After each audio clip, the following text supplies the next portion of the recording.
வணக்கம் நண்பர்களே.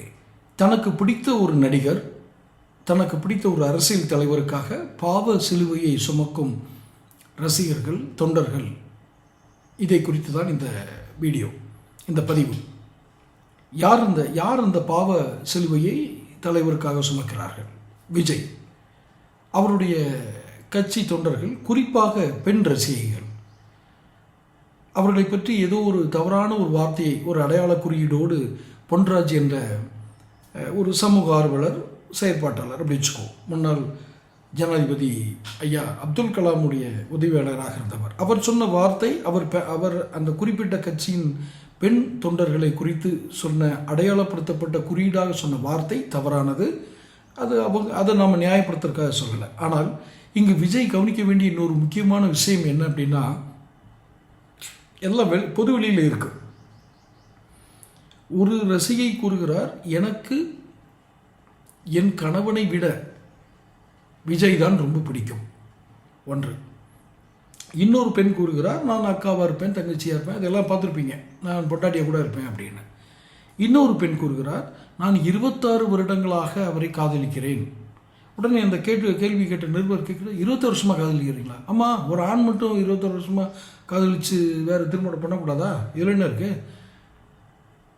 அப்போது காதலிக்கிறார், அவர் வேற ஒருத்தர் கிளைம் பண்ணிட்டார். நான் இவர்கள் பாவ சிலுவையை சுமக்கிறார்கள் அப்படின்னு எதை சொல்கிறேன் அப்படின்னா, அது எந்த மதமாக இருந்தாலும் சரி, அது இந்து மதமோ, கிறிஸ்தவ மதமோ, இஸ்லாமிய மதங்களோ, மற்ற எந்த மதங்களாக இருந்தாலும் சரி, ஒரு வாழ்க்கை துணையை ஏற்றுக்கொள்ளும் திருமணம் என்ற பந்தம் நடக்கும் பொழுது வாய்மொழியாகவோ உணர்வு பூர்வமாகவோ ஒரு சத்திய பிரமாணம் எடுக்காத குறையாக ஒரு வார்த்தையை சொல்வார்கள். இந்த வாழ்க்கை துணையை நான் என்னுடைய வாழ்நாள் முழுவதும், என் இறுதி மூச்சு இருக்கும் வரைக்கும் நான் பாதுகாப்பாக இருந்து அவர்களுக்கு விசுவாசமாய் நடந்து நான் வாழ்க்கையை நடத்துவேன், இந்த பெண்ணோடு நடத்துவேன் அப்படிங்கிறத வெவ்வேறு வார்த்தைகள் போட்டு வேணால் பேசலாம். ஆனால் எல்லா மதங்கள்லையும் இதான் நடக்கும். வெவ்வேறு சடங்குகள் மூலமாக நடத்துவார்கள், அல்லது வாய்மொழியாக கூறுவது தேவாலயங்கள், அந்த கிறிஸ்தவ தேவாலயங்கள் நடக்கும். இது நடிகர் விஜய் கூட தெரிஞ்சிருக்கும். ஆனால் அப்படிப்பட்ட ஒரு கண்ணியமான திருமண பந்தம் என்ற ஒரு சமூக அமைப்பு இருக்கிற இடத்துல, நான் இந்த நடிகரை, இந்த அரசியல் தலைவரை என் கணவனாக கூட நான் ஏற்றுக்கொள்வேன் அப்படின்னு ஒரு பெண்ணை சொல்ல வச்சது இருக்குது பார்த்தீங்களா? அது உங்களுடைய செல்வாக்கு மாதிரியும், உங்களுடைய கவர்ச்சி, கரிஸ்மெட்டிக்னு சொல்லுவாங்கள்ல, அப்படி நம்மளை பற்றி நாம் அடுத்தவர்களை அப்படி கவர்ந்து விட்டோம் என்று நீங்கள் பெருமை கொண்டால் உங்களுடைய அறிவின் சிறுமைத்தனம் இதில் தெரியும். வெறும் சிறுமைத்தனம். அந்த பாவ சிலுவையை அவர்கள் உங்களுக்காக சுமக்கிறார்கள். குறைந்தபட்சம் நீங்கள் அறிவுரையாவது சொல்லியிருக்க வேண்டும். உங்கள் வயதிற்கு, உங்கள் அனுபவத்திற்கு. நீங்கள் ஒரு அரசியல் கட்சிக்கு ஆரம்பித்து விட்டீர்கள், ஒரு பொது வாழ்க்கைக்கு வந்து விட்டீர்கள். அப்போ நெறிப்படுத்துகிற ஒரு கடமை உங்களிடம் இருக்கிறது என்பதையாவது நீங்கள் உணர்ந்திருக்க வேண்டும். என்ன நெறிப்படுத்தணும்? ஒவ்வொருத்தரையுமே அட்வைஸ் பண்ண முடியுமா அப்படின்னு கேட்டிங்கன்னா, ஐயா உங்கள் பழக்க வழக்கம் என்னவோ இருந்துட்டு போகுது, அதை விட்டுருங்க. நீங்கள் உங்களுடைய தனிப்பட்ட வாழ்க்கையில் நடக்கும் விஷயங்களை பற்றியெல்லாம் நான் பேச வரல. ஆனால் உங்களுக்காக உங்கள் அந்த பெண் ரசிகைகளை அந்த சிலுவையை சுமக்க வைத்திருக்கிறீர்கள். அதை நீங்கள் உணர்ந்து கொள்ளுங்கள். குறைந்தபட்சம் பெண் நிர்வாகிகள், அந்த பிரிவு தலைவர்கள் இருப்பாங்க இல்லையா, மகளிர் அணி, அந்த தலைவர்களை அழைத்து சொல்லுங்கள். பொது வெளியில் இப்படி பேச வேண்டாம். ஒவ்வொருவருக்கும் ஆயிரம் ஆசைகள், அந்தரங்க ஆசைகள் இருக்கும். அதெல்லாம் விடுங்க. அதை இப்படி பொது வெளியில் பேசி தான் பேருக்கு எடுத்துக்கிற அளவுக்கு ஒரு முதிர்ச்சி இல்லாத பெண்களை கட்டுப்படுத்த வேண்டிய இடத்தில் நீங்கள் இருக்கிறீர்கள். அவர்கள் முதிர்ச்சி இல்லாத பெண்கள். இது நம்மளுடைய அந்தரங்க ஆசை, இது நம் மனதிற்குள் இருக்க வேண்டிய ஆசை, பொது வெளியில் கூறக்கூடாது என்று கூட அவர்களுக்கு தெரியவில்லை. ஒரு செய்தியாளர் கேட்கிறார், ஒரு கேமரா முன்னால் நம்ம நிற்கிறோம், அந்த ஊடக வெளிச்சம் நம் மீது விழுகிறது. நாம் இப்படி சொன்னோம்னா இந்த ஊரா நம்ம போய் சேரும், தமிழ்நாடு முழுக்க போய் சேரும், உலகம் முழுக்க போய் சேரும். ஒரு உலகமே பார்த்து ரசிக்கிற ஒரு நடிகருக்கு நான் மனைவியாக இருப்பேன் என்று சொல்வதில் அந்த பெண்ணுக்கு ஏதோ ஒரு அந்தரங்க ஆசை இருக்கிறது, ஒரு விருப்பம் இருக்கிறது. வைத்துக்கொள்ளுங்கள். அது எல்லோருக்கும் இருக்கும், எல்லோருக்கும் வேறு விதத்தில் இருக்கும். யாரிடமாவது கேட்டால் அந்தரங்க ஆசைகளை இத்தனை வெளிப்படையாக கூற முடியுமா? அப்போ அவர்கள் எவ்வளவு புத்தி பேதளித்திருக்கிற மாதிரியும் இன்னும் என்ன சொல்கிறது, அவங்களுக்கு அந்த முதிர்ச்சியின்மை இருக்குங்கிறத காட்டுறதா இல்லையா? புத்தி பேதளித்தது என்பது கூட கடினமாக வார்த்தையாக இருக்கலாம். ஆனால் நீங்கள் ஒரு தலைவராக வந்து விட்டீர்கள். எனக்கும் என் வாழ்க்கையை பற்றி யாரும் பேசாதீங்க, நான் எப்படி வேணாலும் இருப்பேன் அப்படின்னு சொல்கிறது ஒரு தலைவன் அல்ல. ஒரு தலைவனுக்குள்ள அருகதை அது இல்லை. இன்னும் அது இதுக்கான அந்த வார்த்தையை நான் பயன்படுத்தினோம்னா அது அவச்சொல் ஆகிவிடும், உங்களை அவமதித்தது போல் ஆகிவிடும். நீங்கள் தலைவன் அல்ல.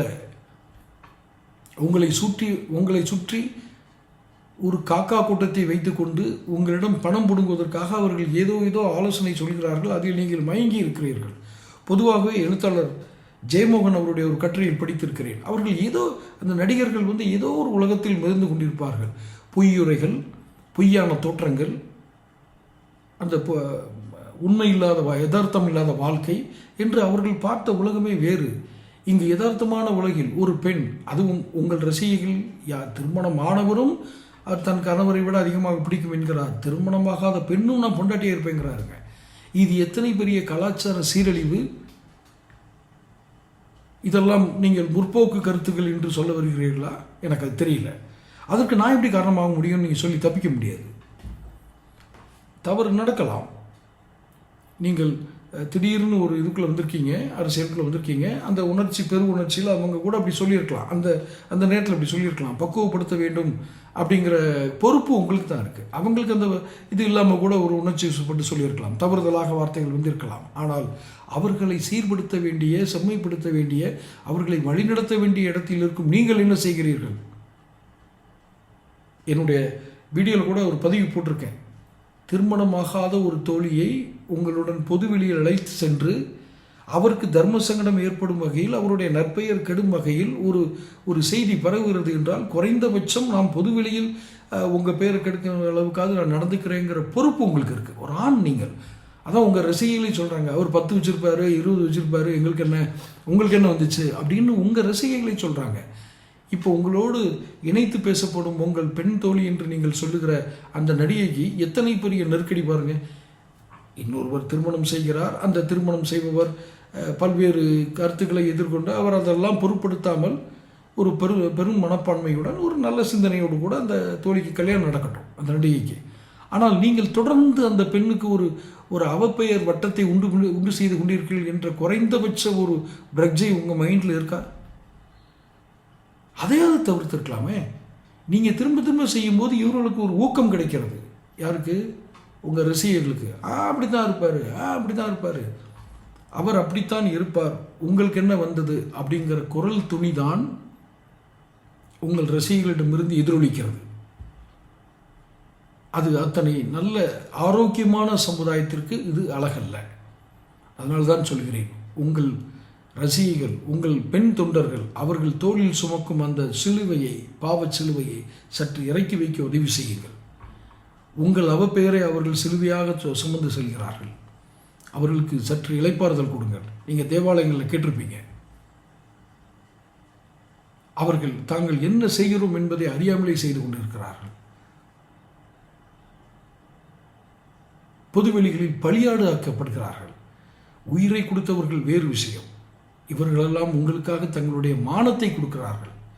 உயிரை விட உயர்ந்ததான மானம் பறிபோகிறது. உங்கள் பெண் ரசிகர்களின் மானம் அங்கு கேள்விக்குறியாக்கப்படுகிறது.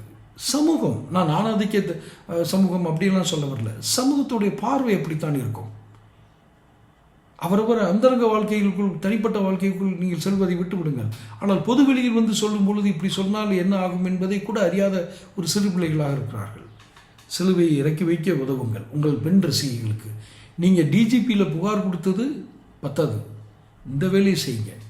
இதுதான் உங்களை நீண்ட நாட்களுக்கு இந்த பொது வாழ்க்கையில், அரசியல் பாதையில் கொண்டு செல்ல உதவும். தொடர்ந்து பேசுவோம். சேனல் சப்ஸ்கிரைப் பண்ணி